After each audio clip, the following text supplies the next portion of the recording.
Hello दोस्तों, good morning all of you. कैसे हैं? उम्मीद है कि अच्छे होंगे। तो सबसे पहले नव वर्ष की आपको बहुत बहुत हार्दिक शुभकामनाएं। आप प्रगति पर रहें और प्रगतिवाद पढ़ करके हम लोग अब प्रयोगवाद पर आ गए हैं।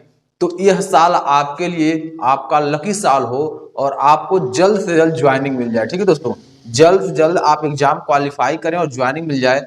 बस आईआईटी ऑनलाइन एजुकेशन की तरफ से आपको यही साधुवाद धन्यवाद दे रहे हैं। ठीक है दोस्तों, तो चलिए सबसे पहले मैं आपको बता दूं, मैं आपका दोस्त हेमंत गौर आपके लिए अलग अलग फैकल्टी मेंबर को ला करके और अलग अलग सब्जेक्ट की क्लासेस दे रहा हूं। तो देर किस बात की और किसका इंतजार, आज ही ज्वाइन करें IT online education by Hemant sir, जिस पर सभी प्रकार के फैकल्टी मेंबर जुड़ करके आपको फ्री ऑफ कास्ट क्लासेस दे रहे हैं। ठीक है, तो चलिए क्लास को हम कंटिन्यू करते हैं और इस क्लास में मैं आपको बताऊंगा प्रगतिवाद से प्रयोगवाद की तरफ हम लोग बढ़ रहे हैं। ठीक है ना, प्रगतिवाद के बाद हम लोग प्रयोगवाद की तरफ बढ़ रहे हैं। प्रगतिवाद हम लोग पूरा कंप्लीट कर दिए, जो भी सिलेबस था प्रगतिवाद का हम लोग खत्म कर दिए। अब आपका प्रयोगवाद आ गया। प्रयोगवाद क्या है, इस पर हम लोग पूरा चर्चा करेंगे, क्योंकि इसके जो मुख्य बिंदु हैं उसी पर हम लोग चर्चा करेंगे जो एग्जाम से रिलेटेड है। ठीक है ना, तो चलिए हम लोग इस पर चर्चा करते हैं आगे और इसके बारे में हम लोग पढ़ते हैं। ठीक है, दिया हुआ है यहाँ आप देखेंगे हिंदी साहित्य प्रयोगवाद, यानी यह कब से है? 1943 से स्टार्ट है। इसका टाइम पीरियड क्या है? 1943 से। और हम लोग हिंदी साहित्य का पार्ट 5 लेकर के आए, पार्ट 5 लेकर के आए हैं। एपिसोड नंबर 23 है। एपिसोड नंबर दोस्तों क्या है? 23 है। ठीक है, चलिए यहां देखिए दिया प्रयोगवाद। प्रयोगवाद उन कविताओं के लिए रूढ़ हो गया, प्रयोगवाद जो था उन कविताओं के लिए रूढ़ हो गया जो कुछ नए बोधों संवेदनाओं तथा उन्हें प्रेषित करने वाले शिल्पगत चमत्कारों को लेकर शुरू में तार सप्तक। अब देखिए यह क्या है? तार सप्तक एक कविता है। तार सप्तक के माध्यम से वर्ष 1943 ईस्वी में प्रकाश जगत में आई। कब? यानी जो प्रयोगवाद है वह 1943 से स्टार्ट है। इसका बोध हमें इस लाइनों से मिल रहा है। ठीक है ना, तो जो प्रयोगवाद है आपका 1943 ईस्वी से स्टार्ट है और यह तार सप्तक नामक एक ये कविता है, यहां से आपका प्रकाशित हुआ और यहीं से यह सबसे ज्यादा हाईलाइट हुआ है। ठीक है, आगे और देखेंगे जो प्रगतिशील कविताओं के साथ विकसित होती गई, यानी यह प्रगतिशील कविताओं के साथ, यानी प्रगतिवाद हम लोग पढ़ चुके हैं, उसमें हम आपको इंपॉर्टेंट पॉइंट करा दिए हैं। तो प्रगतिशील ये कविताओं के साथ विकसित होती हुई आगे बढ़ी, जिनका पर्यावसान नई कविता में हो गया। इनका पर्यावसान किसमें हो गया? नई कविता के रूप में हो गया। तो हम लोग नई कविता का ही, यह युग ही नई कविता का है और इस युग में हम लोग नई कविता के ही बारे में इंपॉर्टेंट पढ़ेंगे, क्योंकि यह हमारे एग्जाम के पॉइंट ऑफ व्यू से महत्वपूर्ण होने वाला है। ठीक है, चलिए आगे और देखेंगे दिया है प्रगतिवाद की प्रतिक्रिया में उभरे और 1943 ईस्वी के बाद भी, यानी प्रगतिवाद जो है प्रगतिवाद की प्रतिक्रिया में उभरे 1943 ईस्वी के बाद अज्ञेय गिरजा कुमार माथुर, मुक्तिबोध, नेमीचंद जैन, भरत भूषण अग्रवाल, रघुवीर सहाय, ठीक है, और धर्मवीर भारती, ये प्रगतिवाद यानी ये प्रयोगवादी कवि हैं। क्या है? प्रयोगवादी कवि हैं। तो इनके बारे में हम लोग पूरा पिछली क्लास में भी हम लोग पढ़े हैं और इस क्लास में भी हम लोग पढ़ेंगे। ठीक है, आगे आप देखेंगे दिया हुआ है ये जितने कवि हैं ये क्या है? प्रयोगवादी हैं, प्रगतिवादी और प्रयोगवादी हैं। प्रयोगवाद की विशेषताएं क्या क्या रही इसके बारे में हम लोग देख लेते हैं। तो सबसे पहली विशेषता क्या? अनुभूति व यथार्थ का संश्लेषण, बौद्धिकता का आग्रह, वाद या विचारधारा का विरोध और निरंतर प्रयोगशीलता मतलब कंटिन्यू चलता रहा, नई राहों का अन्वेषण। ठीक है ना, ये आप क्या है? विशेषताएं हैं।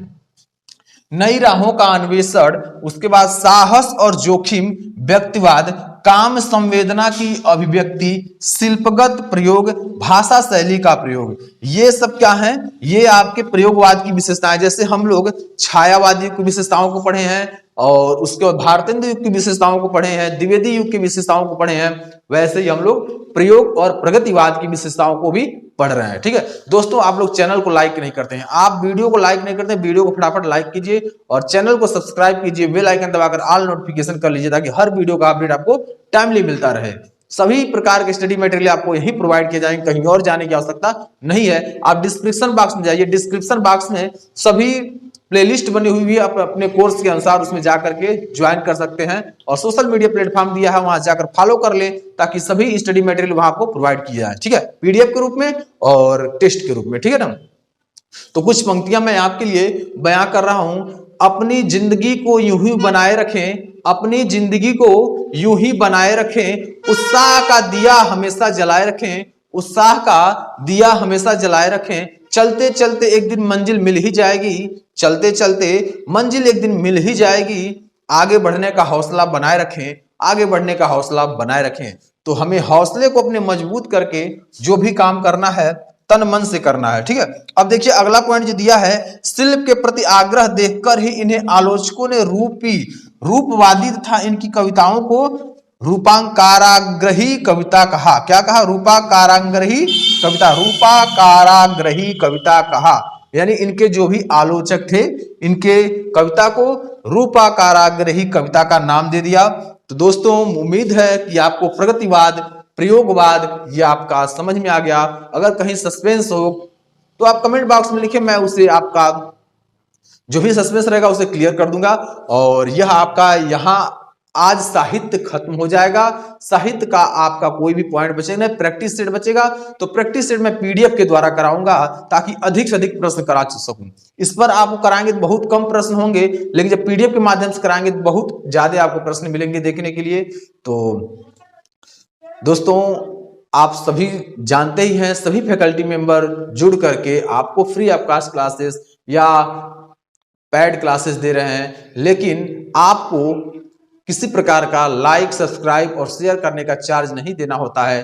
तो क्यों आप लोग सब्सक्राइब, लाइक नहीं करते हैं? इसका जवाब कमेंट बॉक्स में जरूर दीजिएगा, क्योंकि आपके लिए हम लोग मेहनत कर रहे हैं। ठंडी, गर्मी, बरसात कोई समय हम लोग नहीं देखते हैं। आपके लिए पीडीएफ क्रिएट करते हैं, बोर्ड पर लिखते हैं, उसके बाद आपको समझाते हैं। तो आप लाइक, सब्सक्राइब जरूर कर दिया कीजिए। एक मोटिवेशन मिलता है दोस्तों हम लोगों को, बाकी और कोई बात नहीं। मोटिवेशन मिलता है कि आप लोग हम लोगों को सपोर्ट कर रहे हैं, जैसे हम आपको सपोर्ट कर रहे हैं वैसे आप भी सपोर्ट कर रहे हैं, ठीक है। तो आपके इस सपोर्ट के लिए मैं चंद पंक्तियां और बयां करना चाहता हूं। काम ऐसा करो कि पहचान बन जाए, काम ऐसा करो कि पहचान बन जाए, हर कदम ऐसा चले कि निशान बन जाए, हर कदम ऐसा चलो कि निशान बन जाए। इस दुनिया में जिंदगी हर कोई जी लेता है, इस दुनिया में जिंदगी हर कोई जी लेता है, पर जिंदगी ऐसे जियो कि मिसाल बन जाए, पर जिंदगी ऐसे जियो कि मिसाल बन जाए। तो बहुत बहुत आपका धन्यवाद वीडियो देखने के लिए। और मैं और अगले स्लाइड में कुछ पंक्तियां हैं जो स्पेशल हैं, उन पंक्तियों को मैं आपके सामने रिप्रेजेंट करूंगा। तो चैनल को आप सब्सक्राइब जरूर करिएगा। ये पंक्तियां एग्जाम में पूछी जाती हैं बार बार, ठीक है। किसने लिखा है, ठीक है ना।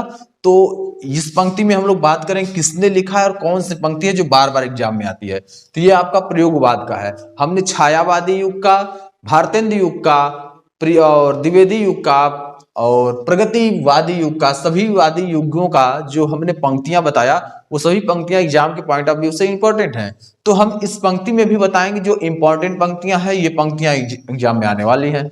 तो सबसे पहले मैं चंद लाइनें आपके लिए बोलना चाहता हूं। ईश्वर का दिया कभी अल्प नहीं होता, ईश्वर का दिया कभी अल्प नहीं होता, जो टूट जाता है वो संकल्प नहीं होता, जो टूट जाता है वो संकल्प नहीं होता। हार को लक्ष्य से दूर ही रखना मेरे दोस्त, हार को लक्ष्य से दूर ही रखना मेरे दोस्त, क्योंकि जीतने का कोई विकल्प नहीं होता, जीतने का कोई विकल्प नहीं होता। तो अपने मन में पॉजिटिव एनर्जी भरिए, केवल पॉजिटिव।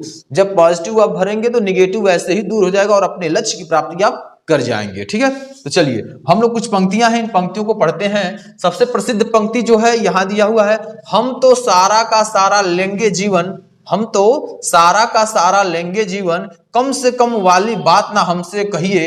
ये रघुवीर सहाय लिखे हैं। कौन लिखे हैं? रघुवीर सहाय जी लिखे हैं। अगला पंक्ति है, मैं प्रस्तुत हूं, मैं प्रस्तुत हूं, यह क्षण भी कहीं न खो जाए, यह क्षण भी कहीं न खो जाए। अभिमान नाम का पद भी तो होता है, अभिमान नाम का पद भी तो होता है। ये कौन लिखे हैं? कीर्ति चौधरी, कीर्ति चौधरी जी लिखे हुए हैं, ठीक है। तीसरा नंबर, भागता मैं दम छोड़कर, भागता मैं दम छोड़कर घूम गया कई मोड़, भागता मैं दम छोड़कर घूम गया मैं कई मोड़, इसे मुक्ति बोध जी ने लिखा है। कौन? मुक्ति बोध जी ने लिखा है। अगली पंक्ति है सांप पर है। अगली पंक्ति सांप को यह निर्देशित करते हुए कहा जा रहा है, तुम सभ्य हुए तो नहीं, तुम सभ्य हुए तो नहीं, नगर में बसाना भी तुम्हें नहीं आया, नगर में बसना भी तुम्हें नहीं आया। एक बात पूछूं उत्तर दोगे, एक बात पूछूं उत्तर दोगे, तब कैसे सीखा डसना, तब कैसे सीखा डसना, विष कहां से पाया, विष कहां से पाया। इसे किसने लिखा है? इसे दोस्तों अज्ञेय जी ने, यानी अज्ञेय जी ने लिखा हुआ है। ठीक है, इसे अज्ञेय जी ने लिखा हुआ है। एक बार और हम इस पंक्ति को पढ़ते हैं। सांप पर डिपेंड है, सांप पर लिखा गया है, तुम सभ्य हुए तो नहीं, तुम सभ्य हुए तो नहीं, नगर में वसना भी तुम्हें नहीं आया, नगर में वसना भी तुम्हें नहीं आया। एक बात पूछूं उत्तर दोगे, तब कैसे सीखा डसना, विष कहां से पाया। ठीक है ना दोस्तों, ये अज्ञेय जी ने लिखा हुआ है। ये परीक्षा में बार बार आने वाली पंक्ति है। अगली पंक्ति यहां आपका 5वां नंबर है, इसे भी हम लोग पढ़ लेते हैं। दिया है, श्वानों को मिलता दूध वस्त्र, श्वानों को मिलता दूध वस्त्र, भूखे बालक अकुलाते हैं, श्वानों को मिलता दूध वस्त्र, भूखे बालक अकुलाते हैं। इसे किसने लिखा है? दिनकर जी ने इसे लिखा है दोस्तों, इसे दिनकर जी ने लिखा है। अगली पंक्ति है, अपने यहां संसद, अपने यहां संसद तेल की वह घानी है, अपने यहां संसद तेल की वह घानी है, जिसमें आधा तेल है और आधा पानी है, और आधा पानी है। इसे धूमिल जी ने, इस पंक्ति को धूमिल जी ने लिखा है। ये पटकथा है, ये पटकथा से लिया गया है, जिसका नाम है संसद से सड़क तक, जिसका नाम क्या है? संसद से सड़क तक। ठीक है, तो दोस्तों इंपॉर्टेंट पंक्तियां आज समाप्त हुई और आज आपका हिंदी साहित्य भी खत्म हो चुका है। बस अब प्रैक्टिस सेट कराना तो पीडीएफ के माध्यम से कराएंगे, क्योंकि जो प्रैक्टिस सेट है वो अधिक से अधिक प्रश्न का हम कराने का प्रयास करेंगे, क्योंकि इसमें कम प्रश्न आएंगे। ठीक है ना, इसलिए हम आपको प्रैक्टिस सेट से कराएंगे। तो दोस्तों अगर आप हमारे चैनल पर नए हैं तो चैनल को सब्सक्राइब करें, लाइक करें, शेयर करें और बेल आइकन दबाकर ऑल नोटिफिकेशन कर लें, ताकि हर वीडियो का अपडेट आपको टाइमली मिलता रहे। ठीक है दोस्तों, तो मैं आपको कहना चाहता हूं कि आप डिस्क्रिप्शन बॉक्स में जाइए और वहां पर सभी सोशल मीडिया प्लेटफॉर्म दिए गए हैं, वहां से आप जुड़ जाइए, फॉलो कर लीजिए, ताकि सभी प्रकार के नोट्स, स्टडी मटेरियल आपको दिए जाएं। ठीक है, तो चंद पंक्तियां एंड करते करते आज मैं बयां कर रहा हूं। बहुत खुशी हो रही है मुझे कि आज मैंने हिंदी का पूरा खत्म, यानी हिंदी पूरा खत्म कर दिया। हिंदी का कोई ऐसा चैप्टर नहीं जो पढ़ाया नहीं गया, सारी हिंदी खत्म हो चुकी है। ठीक है, काम ऐसा करो कि पहचान बन जाए, काम ऐसा करो कि पहचान बन जाए, हर कदम ऐसा चलो कि निशान बन जाए, हर कदम ऐसा चलो कि निशान बन जाए। इस दुनिया में जिंदगी हर कोई जी लेता है, इस दुनिया में जिंदगी हर कोई जी लेता है, पर जिंदगी जियो ऐसा कि मिसाल बन जाए, मिसाल बन जाए। ठीक है दोस्तों, तो आज मैं क्लास को यहीं एंड करता हूं। आज हिंदी आपका समाप्त होता है। मैं रीजनिंग का क्लास अब लेना स्टार्ट करने वाला हूं, तो देर किस बात की और किसका इंतजार। हमारे चैनल को सब्सक्राइब कीजिए, लाइक कीजिए, शेयर कीजिए और बेल आइकन दबाकर ऑल नोटिफिकेशन कर लीजिए, ताकि सभी वीडियो का अपडेट आपको टाइमली मिलता रहे। जय हिंद, जय भारत।